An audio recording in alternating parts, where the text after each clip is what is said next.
Bonjour à tous et bienvenue sur ma chaîne Ma vie en Thaïlande du Sud. Alors aujourd'hui je vais vous parler de la province de Trang. J'en ai peut-être déjà parlé ultérieurement mais j'aimerais en reparler parce que c'est une province comme Nakhon Si Thammarat qui est vraiment magnifique à découvrir. Donc avec beaucoup de montagnes, beaucoup de rivières, vous avez même des sources d'eau chaude naturelles, il y a énormément d'endroits à découvrir. Je pense que je vous avais déjà parlé de Lake Khao Kop, qui est une cave où en fait on suit la colonne vertébrale du dragon. Donc à l'intérieur de cette cave, on est dans des espèces de petites pirogues qui sont conduites par des tailles. Et vous vous allongez parce qu'il n'y a vraiment pas beaucoup d'espace entre l'eau et le plafond. Donc c'est assez impressionnant, il y a une belle visite à faire. C'est une des visites touristiques locales, entre guillemets, puisque effectivement il n'y a pas beaucoup de gens qui y vont, à part les locaux. À côté, vous avez un petit lac, vous pouvez faire du kayak avec un petit resto, avec la montagne de la tête coupée en deux. Voilà.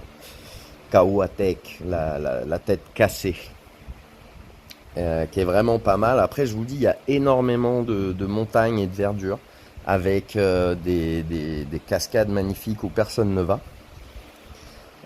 Ensuite, vous avez la ville de Trang, qui est vraiment sympa à découvrir. C'est un peu comme, je vous dis, comme Tung Song, comme Nakhon, le même état d'esprit, avec cette ville qui s'éteint assez tôt et qui se réveille assez tôt.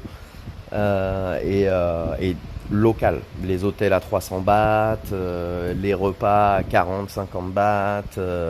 Voilà, c'est vraiment ce que je retrouve à Nakhon, ce que j'aime à Nakhon, je le retrouve aussi à Trang. Donc ça reste dans ma triade de provinces Nakhon, Trang, Patalung, qui pour moi sont vraiment très similaires, très proches en termes de diversité, de nature. Vous avez la mer, vous avez la montagne, vous avez des lacs, vous avez des rivières, vous avez une nature intouchée à beaucoup d'endroits à visiter. Donc c'est vrai que Trang est pas beaucoup visité. On visite Trang surtout pour aller Pak Meng à la limite. Voilà, une plage, c'est pas forcément la plus jolie, mais c'est une grande plage avec beaucoup de choses dessus, des beaux hôtels qui sont pas trop chers aussi, et qui vous permet d'aller visiter les îles. Donc les îles à Trang les plus connues, les trois îles les plus visitées touristiquement, enfin à la base il y en a que deux, hein, c'est Koh Mook et Koh Kradan. Voilà. La troisième île, Koh Ngai, fait partie du National Park de Koh Lanta, donc elle est considérée à Krabi et pas à Trang. Voilà, pour la petite histoire, mais je vais vous faire un épisode sur ces trois petites îles justement. Et à côté de ça, vous avez encore d'autres îles, donc je ferai aussi d'autres épisodes sur ça, qui sont Koh Supkon et Koh Libong, qui sont des îles incroyables.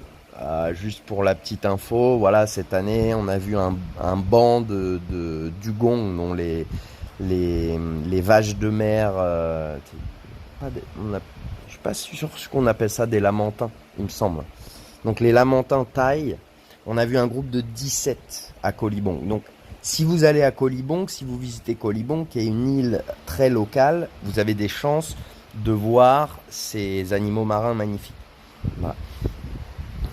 Pour revenir à Trang, donc voilà, vous avez pas mal de plages. L'eau est pas très jolie, l'eau est un peu bleue. Elle est boueuse entre guillemets, donc elle est pas très claire. Voilà. Pas aussi claire qu'à Pipi, pas aussi claire qu'à des endroits comme Lipé, etc. Mais vous avez des très belles plages avec peu de monde et les prix sont vraiment très intéressants. Voilà. Donc je vous conseille vraiment de visiter Trang. Vous avez énormément de choses à visiter à Trang. Que ce soit la ville même qui est à peu près à 1 heure de la mer, donc plus dans les terres, avec tout ce que vous avez aux alentours, les montagnes, les sources d'eau chaude, la cave dont je vous parlais, qui est vraiment un super endroit à faire, à visiter pour aller toucher le cœur du dragon. Non, vraiment, c'est une province qui n'est connue que pour les trois îles que je parlerai après dans un autre épisode. Malheureusement, elle a beaucoup de choses à offrir. Et comme elle a beaucoup de choses à offrir, mais que les autorités locales ne font pas la promotion, que, que ce soit les Tourism Authority, je suis désolé, pardon. Donc que ce soit le Tourism Authority ou le National Park, il y a très peu de publicité, d'advertising qui sont faits sur Trang. À part, comme je vous disais, les îles, Komook c'est hyper connu pour la cave d'émeraude, vous allez à travers une cave pour aller dans un lagon. Je sais que mon père l'a fait, je sais que j'ai pas mal d'auditeurs qui l'ont déjà fait. Donc voilà, quand on vous parle de Trang, on va souvent penser à Komook. Pour les plus érudits, Koh Libong. Mais la province en elle-même, elle est quand même très peu visitée. Donc ce serait vraiment intéressant pour vous, surtout ceux qui m'écoutent, qui aiment bien barouder, louer une voiture, louer un véhicule, un deux roues, pour pouvoir visiter des endroits un peu plus authentiques, locaux surtout. Et vraiment la province de Trang, je vous la conseille à 200%. C'est très local. En ce moment, je peux vous parler pour ceux qui veulent faire du diving, du club Les Trang Diving. Donc on a fait un partenariat récemment, je lui donne des coups de main, il m'aide sur certains trucs, il m'aide à me certifier, à augmenter mes skills entre guillemets, parce que c'est un course director, c'est un Thaï. Bon, leur anglais est très limité, on va pas se mentir, mais l'expérience est incroyable. C'est plus qu'un dive center, c'est un learning center. En ce moment, ils ont plein d'étudiants qui sont en vacances pour apprendre à plonger, etc. Donc j'y étais il y a 2 semaines, je me suis régalé. Je me suis occupé des étudiants de Rajamankon et Prince of Songkla. Donc c'est vrai que c'était moi qui aime beaucoup m'occuper des jeunes et avoir ce retour un peu de professeur que j'ai beaucoup apprécié malgré tous les déboires que j'ai pu avoir à l'école. C'était un moment privilégié que j'avais avec les élèves et j'ai vraiment apprécié. Et c'est vrai que je peux retrouver ça à Trang. Voilà, à Trang, les universités sont beaucoup moins, entre guillemets, cotées. Elles sont renommées pour certaines choses, là, dans la biologie marine, etc. Elles sont quand même renommées. Mais dans d'autres secteurs, les secteurs les plus importants, c'est souvent sur Bangkok que ça se passe, etc. Donc c'est pas forcément des grosses universités et c'est ce qui nous permet d'avoir une ouverture plus facile. On travaille beaucoup plus facilement avec ce genre d'université qui est beaucoup plus ouverte à faire des choses facilement plutôt que de faire des tonnes de papier, d'autorisation pour des choses qu'on devrait avoir l'autorisation de faire. Voilà. Bon, une petite digression, c'est aussi pour vous dire que la province de Trang, elle est vraiment géniale. Si vous cherchez à faire vos études dans un autre pays, cherchez l'IT, la biologie marine, où ce sont des sujets où l'anglais est quand même beaucoup utilisé. Donc c'est intéressant d'avoir des étudiants internationaux qui viennent. Je vous conseille Trang, vous ne le regretterez pas. Non seulement le coût de la vie est très bas, c'est une vie un peu comme à Nakhon, côté local du sud, où on se prend pas la tête, où tout le monde mange avec tout le monde. Enfin voilà, en général, c'est la personne qui a le plus d'argent qui rince tout le monde. Voilà, c'est comme ça que ça se passe dans ces provinces-là. C'est les gens qui réussissent le plus, ils viennent créer des petits événements, des petites fêtes, et c'est eux qui rincent pour tout le monde, parce que les autres, ils gagnent pas bien leur vie, etc. Mais c'est vrai que ce côté-là qu'on adore, je le retrouve à Trang. Et c'est pour ça que je voulais vous faire un petit épisode pour vous motiver à visiter cette province qui est magnifique. Et oui, après pour les détails de la plongée, comme la plongée se fait au niveau des petites îles, j'en parlerai dans le prochain épisode. Mais c'est vrai qu'il a tous les diplômes.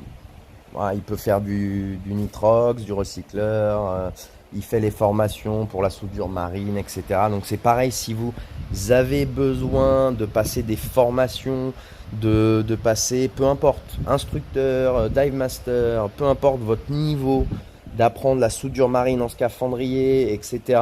N'hésitez pas à nous contacter, je vous mettrai en contact avec eux, je vous aiderai un peu pour la discussion. Ils ont des chambres dortoirs je crois qu'ils doivent avoir 8 lits. Donc en ce moment il y a 4 personnes, donc il y a encore 4 lits disponibles. Juste pour vous donner une idée. Des fois il n'y a personne, donc les 8 lits sont disponibles. Donc si vous voulez faire votre formation qui dure un moment, mais que forcément vous vous dites ouais, si je fais ça à Pipi, si je fais ça à Krabi, si je fais ça à Koh Tao, ça va me coûter quand même cher, la location, la nourriture, etc. Sachez que là-bas, il y a de fortes chances qu'ils vous fassent même pas payer la nourriture qui vous fournit et le gîte. Donc c'est vraiment très intéressant en termes déjà en termes de tarifs. Je pense que ça doit être les moins chers de Thaïlande. Et en termes de situation géographique. Donc vous êtes au cœur de la ville, vous pouvez profiter du cœur de la ville de Trang. Et quand on va plonger, paf, on prend le matériel et un véhicule et on va à 45 minutes récupérer le bateau. Et ça, donc du coup, ce sera pour la suite un autre épisode. Voilà. Donc pourquoi je vous parle de la province de Trang? Parce que dans le sud, ces trois provinces-là, Nakhon Si Thammarat, Phatthalung et Trang, sont trois provinces qui sont propices au tourisme local, entre guillemets. C'est-à-dire que si vous voulez un côté authentique, découvrir des gens qui vivent encore comme à l'ancienne, c'est-à-dire il y a encore des maisons où vous n'avez pas l'eau courante, c'est le puits. Voilà, ils ont eu l'électricité il n'y a pas si longtemps. Donc pour vous, vous dites, ouais, archaïque, mais en fait, je vous garantis, c'est les meilleures nuits que vous allez passer. Vous dormez sur un futon un peu dur, ça remet votre dos en place. Vous prenez, donc vous vous lavez à l'extérieur, un peu habillé, parce qu'on ne peut pas se mettre tout nu, on est pudique en Thaïlande, mais au puits. Donc vous allez au puits, vous prenez un seau et toum toum, comme ils disent en Thaïlande. Et voilà, vous n'êtes pas obligé de faire tout votre séjour comme ça.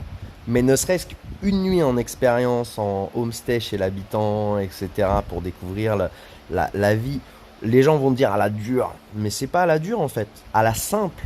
La simplicité de la vie, c'est j'ai besoin d'eau, je vais me servir dans le seau de pluie, je veux prendre une douche, je vais prendre ma douche là, etc. Voilà. C'est une autre façon de vivre qui vous fait vous rappeler que on a trop voulu chercher le confort, et à trop vouloir chercher le confort, aujourd'hui, on s'est rendu la vie trop chère.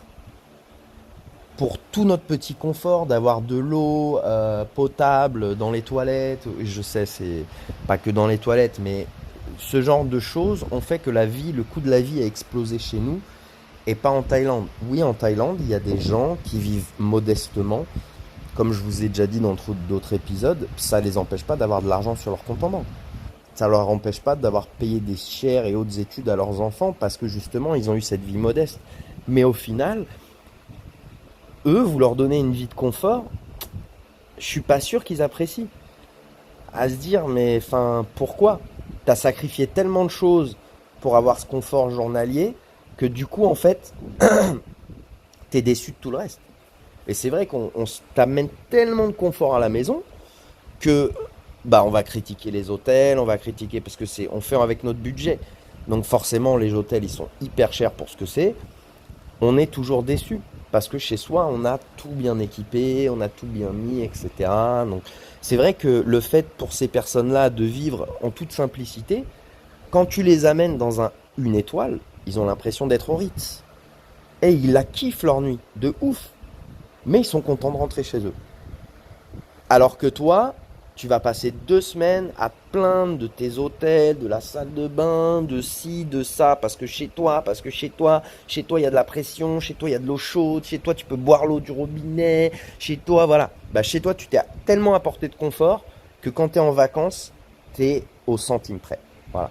Donc, aujourd'hui, se poser les bonnes questions, c'est aussi remettre les choses en arrière, venir voir ces provinces où ils sont pas archaïques, c'est-à-dire ils ont des téléphones avec la 5G, etc. Sauf qu'ils continuent à vivre modestement parce que ça leur convient parfaitement.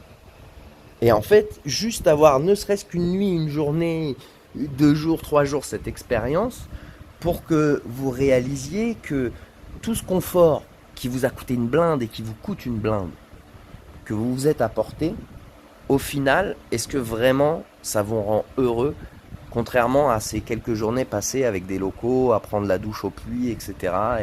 Et un petit retour en arrière, comme on dit. Voilà. Je vais conclure sur ça. Je me suis bien égaré. Mais tout ça pour en revenir au fait que la province de Trang est vraiment très jolie. J'ai beaucoup d'amis qui pourront en attester. En ce moment, non seulement intéressés par la région de Trang parce que la région est très jolie, mais fournit aussi de très belles options. Voilà. De très belles femmes viennent de la région de Trang et en général, les femmes de Trang sont travailleuses. Donc, c'est pas des femmes qui cherchent le confort avec un homme, c'est des femmes qui cherchent une vie à deux. Donc, c'est, comment dire, tout ce qu'on voit comme vidéo encore sur les tailles ceci, les tailles cela, bah, venez rencontrer les femmes de Trang, vous changerez peut-être d'avis. Voilà, je vous remercie de m'avoir écouté. À bientôt.